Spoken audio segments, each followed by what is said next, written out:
Ladies and gentlemen, thank you so very much for tuning in. This is the latest article, one of the latest articles on Matt Gaetz and him releasing information on lawsuits and various scandals and controversies that were silenced by not just Democratic representatives, but also Republicans, likely never Trump Republicans as well.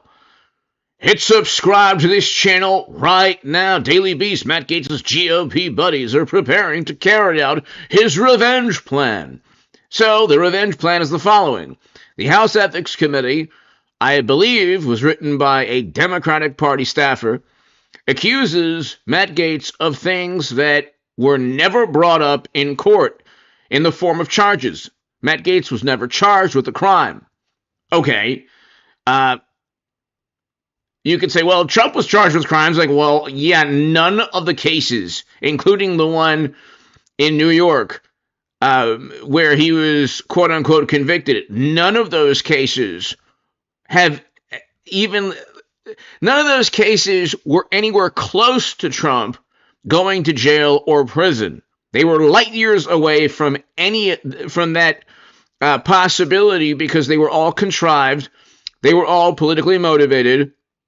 And although Trump was charged with everything under the sun, he won the popular vote because the average American knows very well the law was leveled against him in a contorted, twisted manner. And the conviction in New York actually was unconstitutional. The DOJ and the FEC dropped the case.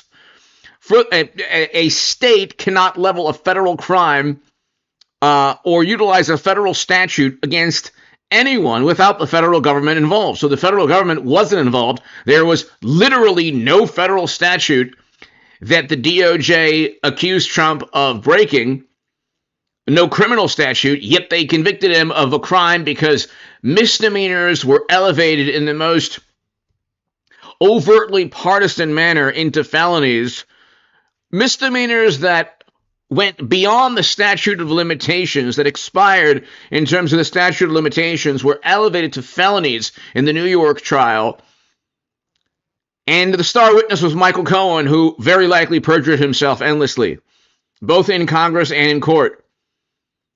And the three FEC chairmen that talked about it, Hans A. von Spakovsky, Trey Traynor, and Bradley Smith, all stated that Trump paying Stormy, even with dollar bills, would not have been an FEC violation. So, but regardless of all of that, he can't, the judge, the court cannot convict Trump because of presidential immunity, but also because a state cannot level a federal crime at anyone without the federal government involved. The federal government was not involved in any way, shape, or form. The DOJ and FEC dropped the case. The cases in Georgia, we just saw, completely imploded. The Florida case with the classified data completely imploded.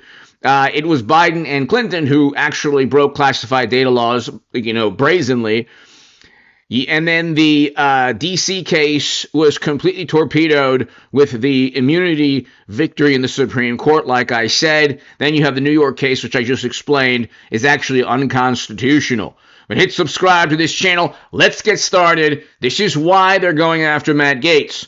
Right here, these are some examples. Hit subscribe to this channel right now. Gaetz knows all the information.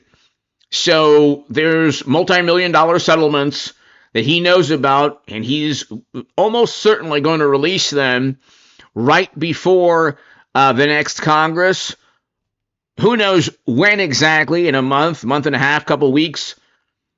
But he'll almost certainly release all the information that people in Congress have hidden pertaining to their never-ending scandals and attempts at silencing bad press or publicity, or the reality that they've paid people who have accused them to be silent. Hit subscribe to this channel, to my super chat. Thank you so very, very much. Complicated, but I have other questions. I'm sitting here with my father. I will make certain that between the man sitting next to me and every person he knows and my ability to forever hold a grudge, that you will regret not following my direction. I am sitting here waiting for the call with my father. Sounds like a shakedown, doesn't it, Director? I'm not going to get into commenting on that. Well, you seem deeply uncurious about it, don't you? Almost suspiciously uncurious. Are you protecting the Bidens? Absolutely not. The FBI does not and has no interest in you won't answer the question about whether or not that's a shakedown, and everybody knows why you won't answer it. Because to the millions of people who will see this, they know it is. And your inability to acknowledge that is deeply revealing about you. But let's go from the uncurious to the downright nosy. How many illegal FISA queries have occurred under your leadership of the FBI? Well, there are reports that have come out with different numbers about compliance incidents. More than 1 million illegal ones? Because that's what the Inspector General said. The Inspector General said that in the 3.4 million of these queries, more than 1 million were in error. Do you have any basis to disagree with that assessment by the Inspector General? I'm not sure actually that's a correct characterization of the Inspector General's findings on that. Well, the internet will remind you of that in moments. But let's now go to what the court said. The court said it was over 200,000 that have occurred on your watch. Do you have any basis to disagree with that assessment? Again, I don't have the number as I sit here right now. What I can Seems like a number you should know. How many times the FBI is breaking the law under your watch, especially if it's like over 1 million. To not know that number, and I'm worried about your veracity on the subject as well. Play the video.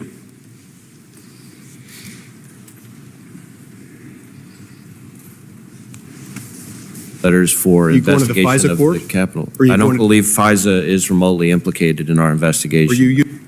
So there, Senator Lee's asking you whether or not FISA was in any way involved in your January 6th investigation, and you say no. Was that truthful? I said that I did not believe it was. Okay, so now let's pull up what the court said, which was something a little different than what you said.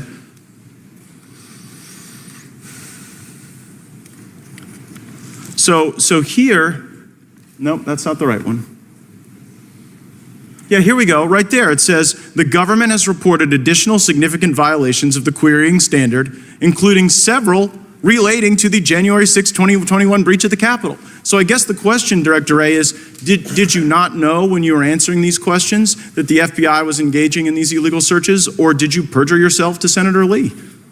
I certainly didn't perjure myself. At the time that I testified in front of the Senate Judiciary Committee, I didn't have that piece of information. I will add... Well, that was a court order. You didn't have that piece of information because the court hadn't yet rendered a judgment. Did you not know when you gave the untruthful answer before Senator Lee that this was going on? It was a truthful answer. I did not believe FISA had been involved in the January 6th investigation. But it was. So you didn't... The answer is the FBI has broken so bad that people can go and engage in queries that when you come before the Congress to answer questions, you're like blissfully ignorant. You're blissfully ignorant as to the unlawful queries. You're blissfully ignorant as to the Biden shakedown regime. And it just seems like it gets into a kind of a creepy place as well. Go to our next image on what the court said. Like, just so the American people realize, the court has smacked you down, ruling FBI personnel apparently conducted queries for improper personal reasons. People were looking themselves up. They were looking their ex-lovers up. Who has been held accountable or fired as a consequence of the FBI? So what he's getting to, ladies and gentlemen, is the energy, the enthusiasm that certain government agencies have against Trump, for example, and the lack of enthusiasm, the lack of interest, or the lack of suspicion, that's the word, okay, against the Bidens, for example, or the Clintons or others. So you have government agencies who will leave no stone unturned against Trump. But when it comes to Democrats, oh well, gosh, that's just hearsay, gossip. I mean, 50 intel officials, 50 former intel officials stated that the Hunter laptop was a plot by another country to deceive you into voting for Trump. Okay?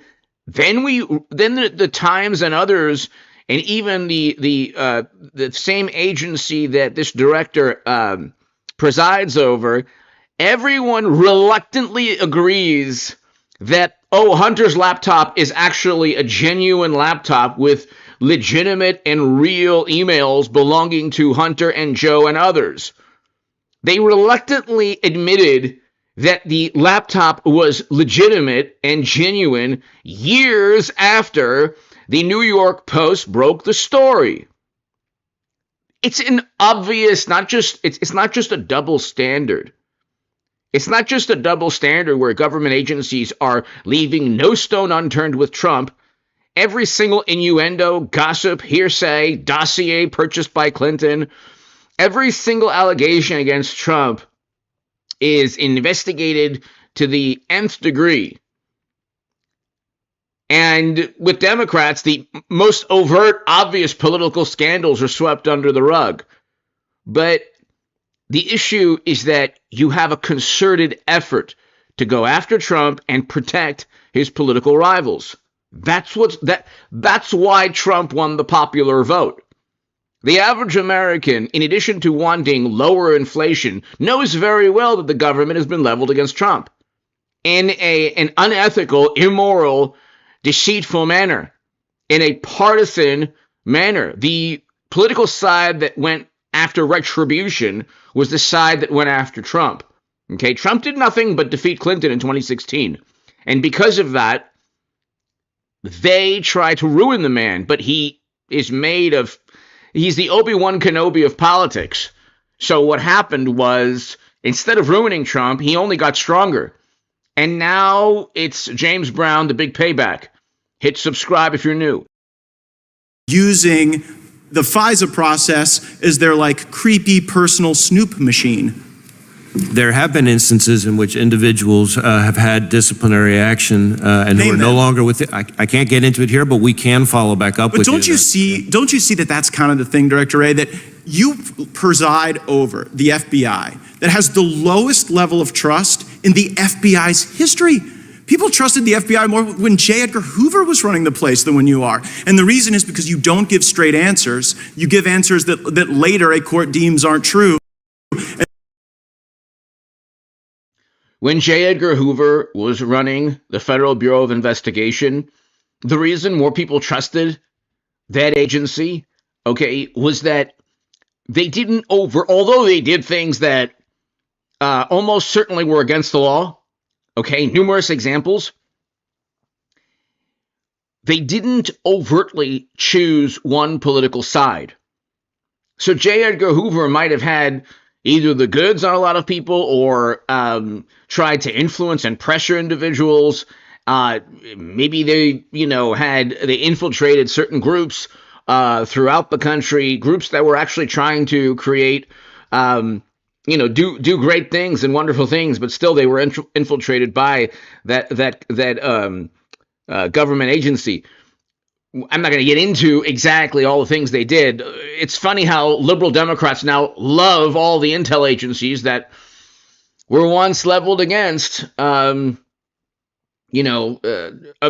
that they claim to find very important. But anyway, the issue is that you couldn't really tell back in the day, if you were in the 50s, if you were a Republican or Democrat, you didn't really know where the FBI leaned politically.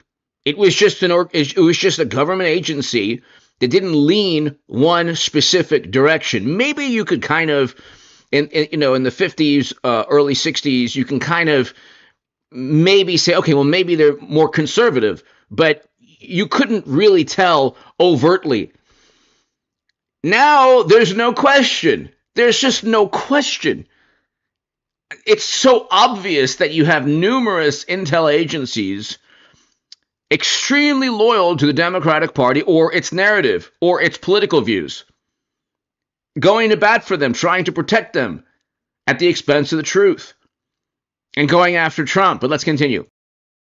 And then at the end of the day, you won't criticize an obvious shakedown when it's directly in front of us, and it appears as though you're whitewashing the conduct of corrupt people. Respectfully, Congressman, in your home state of Florida, the number of people applying to come work for us and devote their lives working for us is up over 100%. We're deeply proud of them, and they deserve better than you. Wow. So, okay. Again, you have, here's the situation. Whether it's Ray or Garland or the Honorable James Comey or McCabe or any of these individuals, Brennan, Clapper, they know that half the country, almost half the country, because Democrats didn't win the popular vote, almost half the country, or I should say a good percentage of the electorate, want the director of the Federal Bureau of Investigation to investigate Trump. Okay, most Democrats desperately want Merrick Garland to indict Trump. They don't care if Trump is guilty or not. They just want him indicted. That's it. They don't care. Okay, see, here's the difference between a Trump Republican voter and a Democratic Party voter. If Trump cheated Mitt Romney, for example, I would never vote for Mitt Romney or Nikki Haley. I wouldn't vote for Trump, even though I love his policies. I think he's fantastic in many ways, in most ways.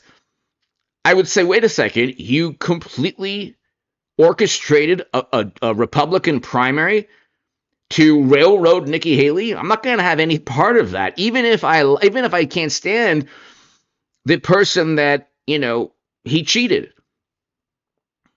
But Trump didn't do that. Democrats do that with Biden. They definitely did it with, they did it with Bernie Sanders. Then what they did with Biden was even worse, and they're okay with it.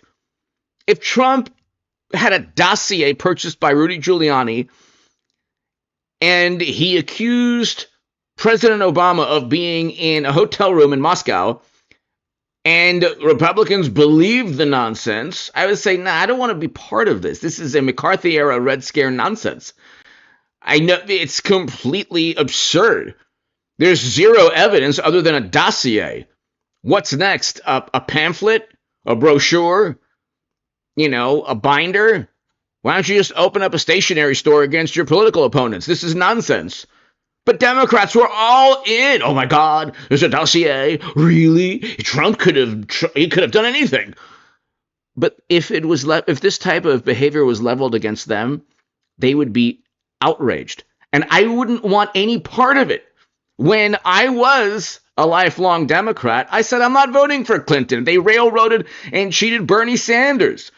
But all the pundits now who claim to be so tough on the left, and they want independent media, quote unquote, which is absolutely hilarious. I'm not bringing up any names because you know what? It's like I'm so beyond all that nonsense. The biggest fakes and phonies are on the left. It's unbelievable. Honestly, the never Trumpers too, on the right, or the conservatives that pretend to be against Trump. The biggest phonies also. But I mean, on the left, you have, let's have our own Joe Rogan. It's like, you'll never have a Joe Rogan on the left because Joe Rogan is his own man. He doesn't get marching orders from CNN or Fox. He's just his own person. Every single left-leaning pundit repeats almost every single talking point from CNN, MSNBC, The Washington Post, The New York Times, Vanity Fair, Esquire, Rolling Stone. It's like a script that they write. And if they're like a little bit further left, if they're a little bit more passionate or they criticize the Democratic Party, they still vote Democrat. So what does it matter? But my point is these bureaucrats who lie in Congress or perhaps bend the truth or perhaps hide information, if you're a bureaucrat, an outgoing bureaucrat, and you led this gigantic federal agency, they don't care about circumventing the truth. They know that a good part of the electorate will give them millions upon millions of dollars to be part of a Fortune 500 company. Okay? Because a good part of the electorate is so indoctrinated. I mean, these are the same people who want to erase the Second Amendment that they said, he missed when there was an attempt on Trump's life. I mean, the Trump Republicans are far more ethical and moral when it comes to politics than like rabid and, absolutely obsessed Democrats who disown friends and family. Who doesn't go to Thanksgiving? Who wouldn't go to Thanksgiving? Okay, who wouldn't go to Thanksgiving because of politics? What does the turkey have to do? Like, you think you're going to deny your family member? You would deny your family member your presence or a friend? What kind? So you think that because you didn't go to Thanksgiving, suddenly they don't want good, lower inflation, lower interest rates, a great economy, a functioning border, anti-war foreign policy? Oh, you're going to punish them? Here's the joke's on you. There's more turkey. There's more turkey for the same people you're trying to punish if you don't go. If you deny them, your presence at New Year's or Thanksgiving or Christmas. Like, there's more food. Okay, just more food. To allege that the Department of Justice is communicating with these state and local prosecutions against Trump, you can clear it all up for us right now. Will the Department of Justice provide to the committee all documents, all correspondence between the department and Alvin Bragg's office and Fonnie Willis's office and Letitia James's office? The offices you're referring to are independent offices of state. I get that. State. The question is whether or not you will provide all of your documents and correspondence. That's the question. I don't need a history lesson. Well, I'm going to say again, we do not control those offices. They make their own decisions. The question is whether you communicate with them, not whether you control them. Do you communicate with them, and will you provide those communications? If you make a request, we'll refer it to our Office of Legislative Affairs. But see, here's the thing. You come in here and you lodge this attack that it's a conspiracy theory that there is coordinated lawfare against Trump. And then when we say, fine, just give us the documents, give us the correspondence, and then if it's a conspiracy theory, that will be evident. But when you say, well, we'll take your request, and then we'll sort of work it through the DOJ's accommodation process, then you're actually advancing the very dangerous conspiracy theory that you're concerned about. Now, you were a judge, once nominated the highest court in our country. When you were a judge, I'm just curious, did you ever make... Could you imagine if Merrick Garland was on the Supreme Court? I mean, could you imagine? Do you think that this man is Supreme Court? He might be brilliant. Merrick Garland could be a brilliant constitutional scholar. But do you think he's Supreme Court material if he is indicting Trump on the belief that his speech... Oh, no, I'm sorry. That's the special counsel. If he presided over what Democrats would view to be an authoritarian attempt at going after one's political rival.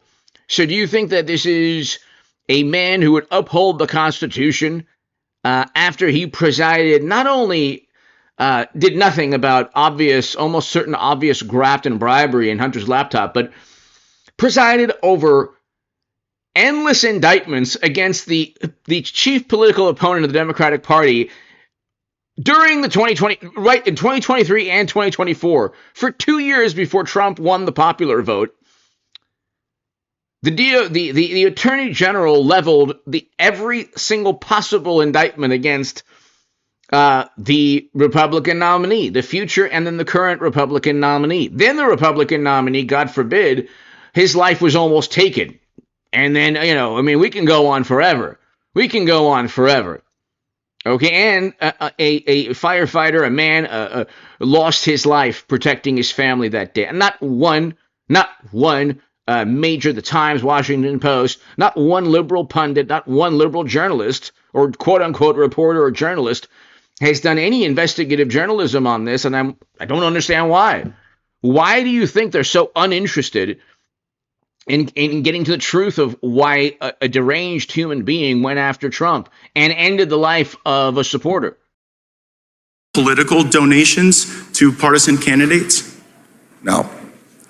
And you didn't, because that would create the potential appearance of impropriety. I didn't, because there's a federal rule barring federal judges from making contributions. Right, but under that same theory of attacks on the judicial process, like, shouldn't someone be owed like a jury of their peers and a judge that's non-biased rather than getting a judge from your political opponent's donor file?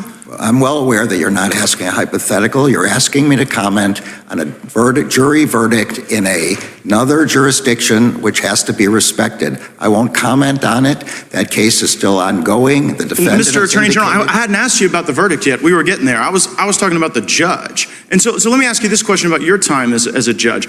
Was there ever a time when you were a judge when you had a family member who was personally profiting off of the notoriety of a case that was before your court? Look, I'm going to say again, it's very clear you're asking me to comment on a case in another jurisdiction. No, wait, hold on, Mr. Attorney General. Did you ever have a family member profit off of the notoriety of any case that you sat over? Say again, you're asking yes or no? You're asking me to comment on a case currently. Well, it seems you're connecting the dots, Mr. Attorney General. I'm just asking you as to a general principle, but you are aware that Judge Merchan's daughter was profiting off of this prosecution. You are aware that that creates the appearance of impropriety. You know the very reason there's a federal rule against judges giving donations is because it is the very attack on the judicial process that we're concerned about. I'm sorry, I don't agree with anything you just said, but I'm not going to comment on it. Okay, so you won't comment on it, Mr. Attorney General, but you had no problem dispatching Matthew Colangelo. Who's Matthew Colangelo? That is false. I did not dispatch Matthew Colangelo. Matthew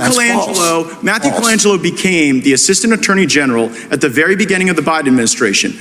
Without having been Senate confirmed, goes and gets this senior role at the DOJ, and then after, I believe it's Gupta replaces Colangelo, Colangelo makes this remarkable downstream career journey from the U.S. Department of Justice in Washington, D.C., and then pops up in Alvin Bragg's office to go get Trump. And you're saying that's just a career choice that was made that has nothing to do with the lawfare coordinated by the DOJ. I'm saying it's false. I did not dispatch Mr. Colangelo anywhere.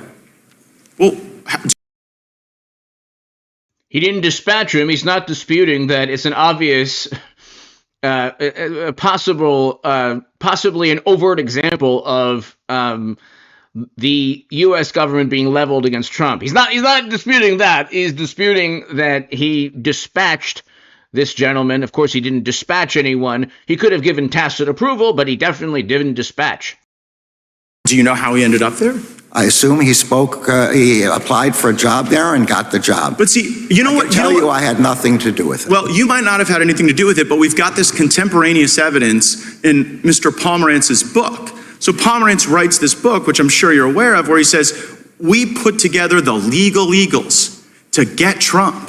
We got all these folks together and we assembled them for that purpose. And so when we on the Judiciary Committee think about attacks on the judicial process, our concern is that the facts and the law aren't being followed. A target is acquired, here Trump, and then you assemble the legal talent from DOJ, Mr. Pomerantz, and you bring everybody in to get him. And meanwhile, the judge is making money on it.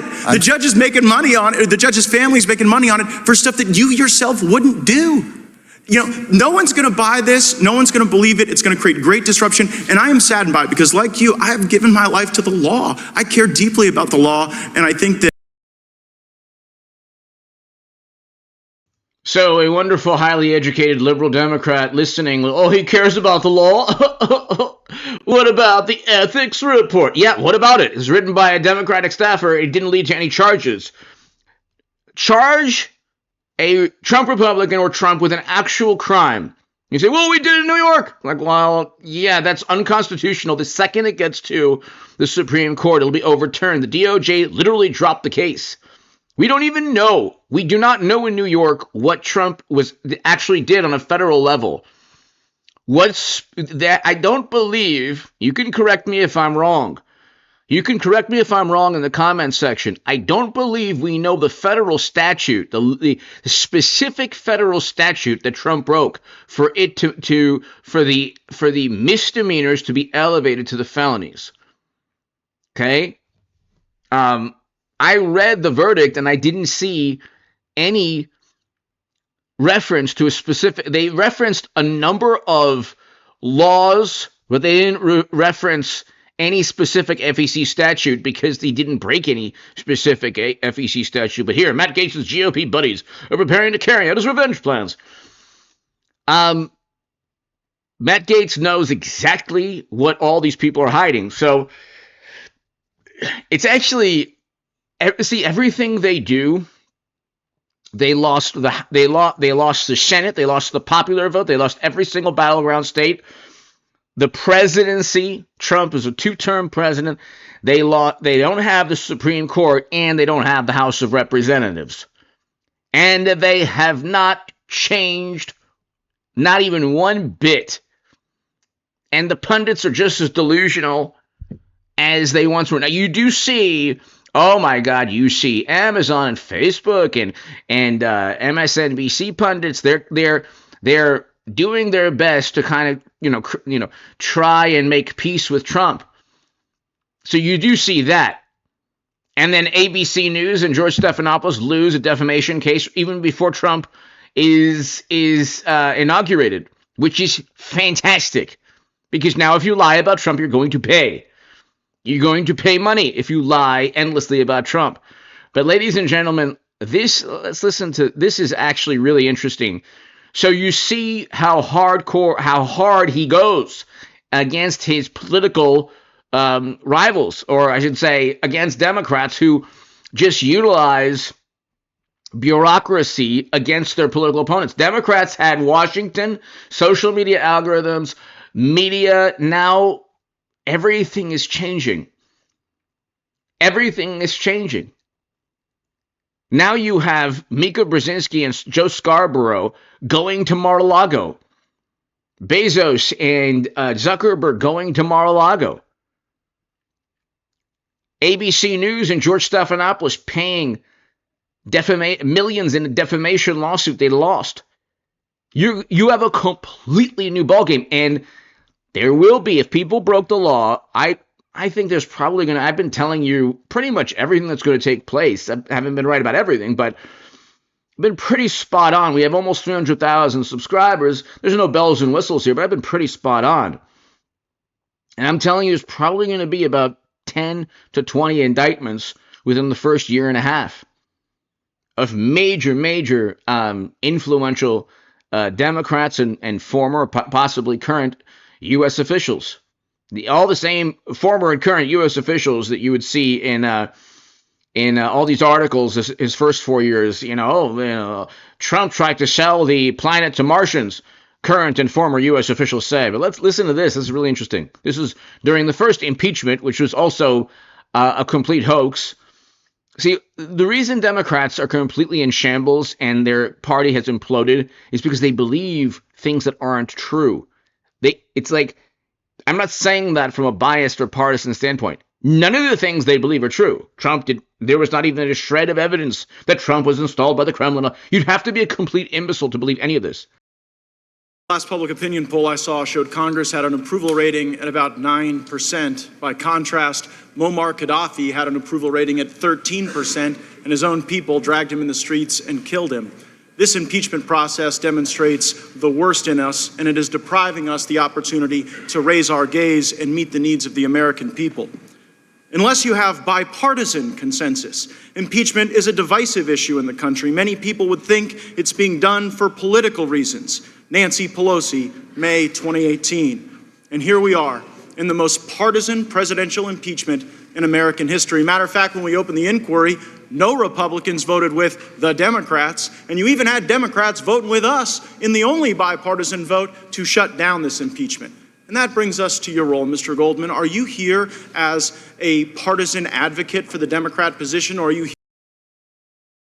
So he's speaking to actually a current congressman now, a very vocal, Democrat.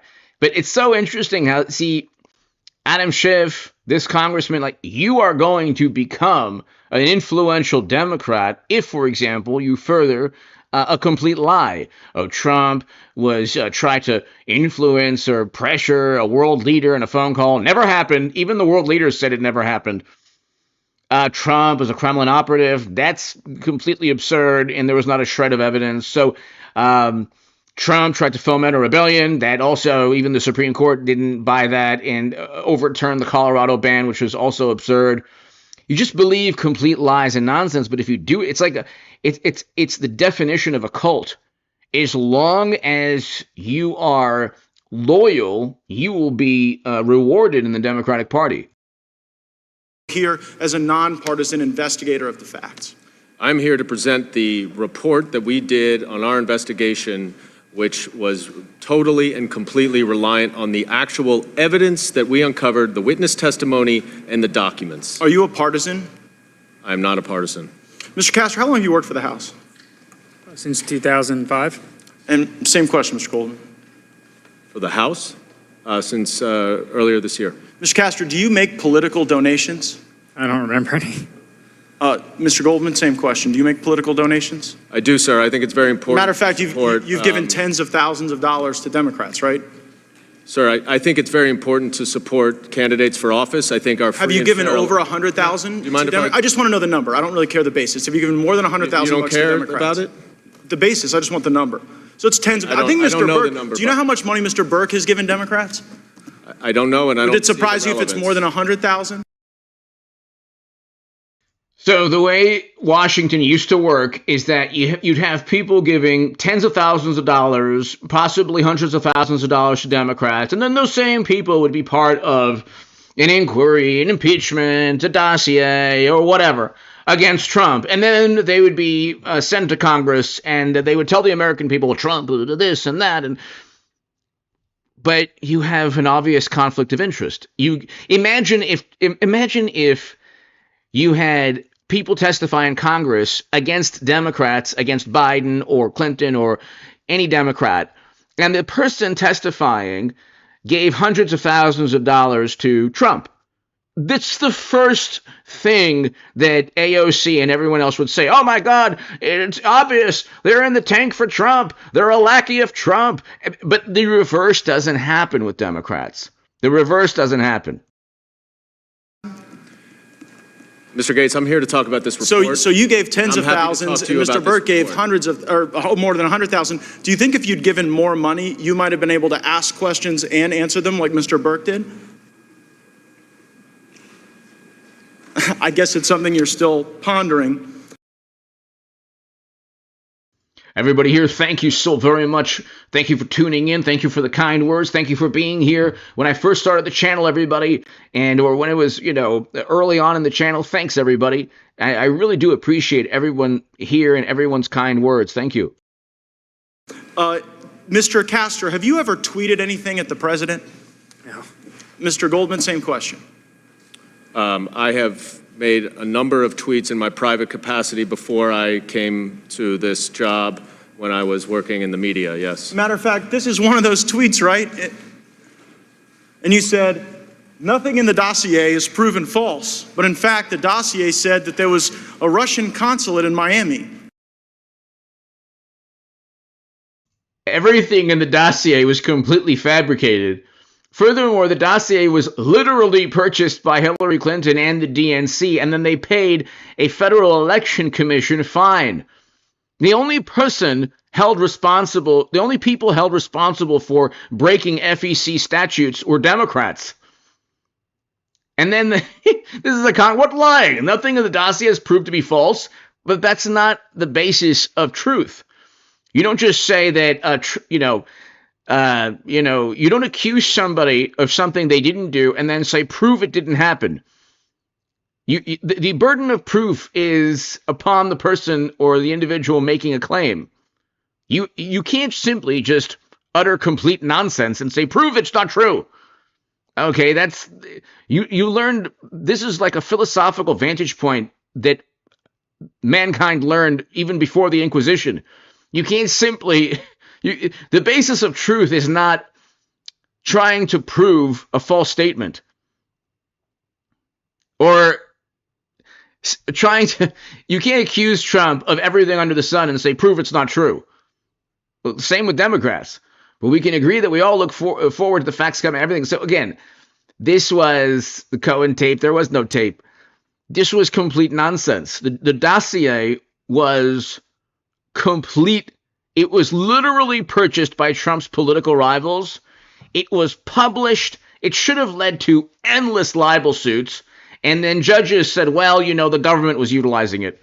So that, by the way, with if Kash Patel and John Ratcliffe and others, when they declassify a bunch of information, you could you might likely see those libel suits leveled once again. When there isn't. The dossier said that Michael Cohen had a meeting in Prague when he didn't. The dossier said that Michael Cohen's wife was Russian. She's in fact Ukrainian. And so as we sit here today, where you've, I guess, got a tweet mentioning a P-tape, presenting yourself not as a partisan, hired by the Democrats to pursue the president, do you regret this tweet? Sir, I would be happy to put this investigation up with any of the nonpartisan investigations. I just want to know if you regret the tweet, Mr. Goldman. During my 10 years as a federal prosecutor. Do you regret it? I hope you read the evidence, and I think you can judge. You either regret it or you don't regret it, Mr. Goldman. I guess you don't want to answer the question. You know what, Mr. Chairman? Earlier.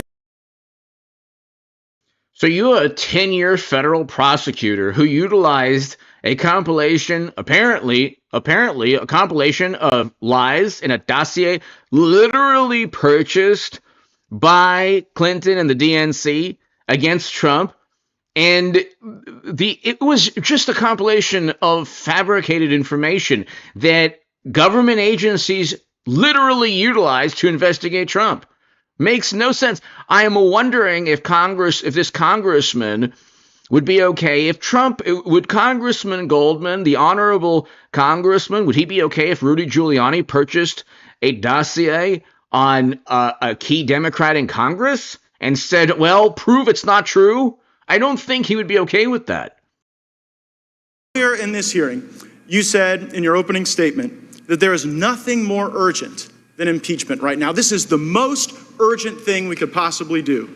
Well, you know what? If you're a senior right now and you can't afford your prescription drugs, that's more urgent than this. If you're a manufacturer wanting to dominate the Western Hemisphere with the passage of the USMCA, that is more urgent. If you're a farmer who wants to open markets so that your family can survive and thrive, that is a lot more urgent than this partisan process. If you're a desperate family member watching someone succumb to addiction, solving the opioid problem, probably more urgent than this partisan impeachment. If you're a member of the next generation, dealing with the challenges of extinction and climate change, a budget that's out of control, driving up the credit card of young people in this country and what they'll have to pay back as a consequence of our poor decisions, likely more urgent.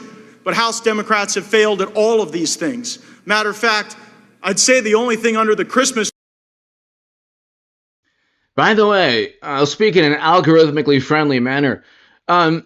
There's a lot of talk within Democratic circles or liberal circles or progressive or left-leaning circles. Let's talk about an individual who who allegedly is accused of taking the life of an top insurance executive. Okay. The laws, by the way, in that state didn't stop the person, but, well, that's another issue. Second Amendment laws didn't stop them. That's a whole other issue. That's a million other issues. Okay. What have Democrats been doing? First of all, I thought that the Affordable Care Act would have addressed all of these terrible, terrible insurance issues. I mean, President Obama's greatest legacy was Obamacare, the Affordable Care Act. Really, I don't really know anything else you can attribute to 8 years of President Obama's tenure other than, endless military conflict, getting us into a bunch of quagmires, destabilizing Libya, other countries.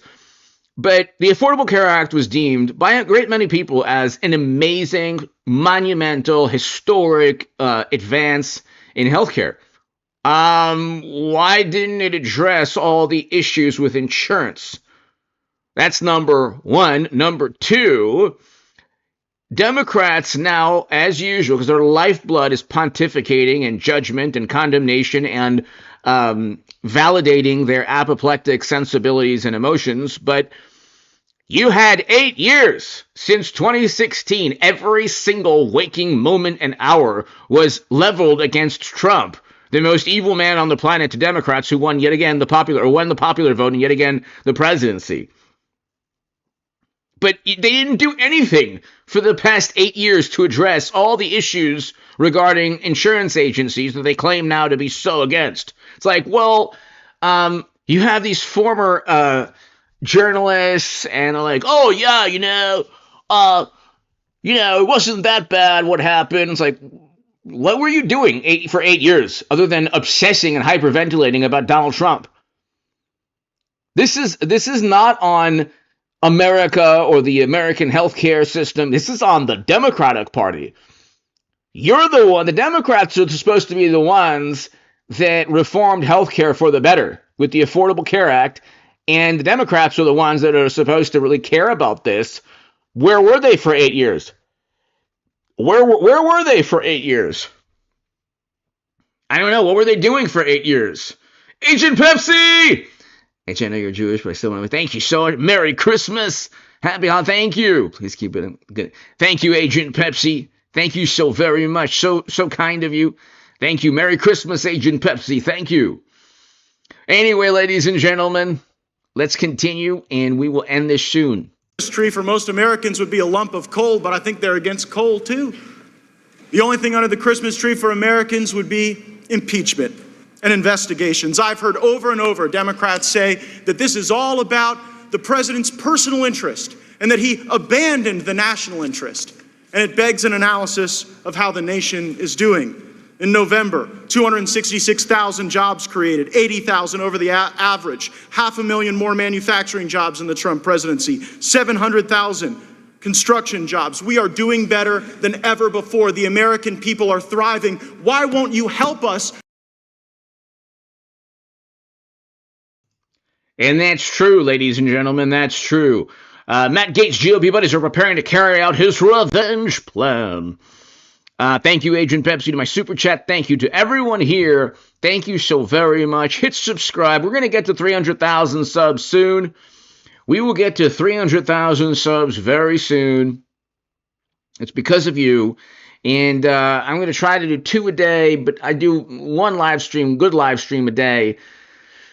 Starting January, February, March, April, May. I mean, it is going to be, get the proverbial popcorn out. It's going to be awesome.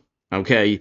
If you've ever listened to James Brown, I love James Brown. The Big Payback is Trump's theme for his second term in the White House. God bless you all. Thank you so very much. And I will see. God bless America. God bless you. Happy holidays. Merry Christmas. Thank you so very much. Happy New Year. And I'll see you all tomorrow, everybody.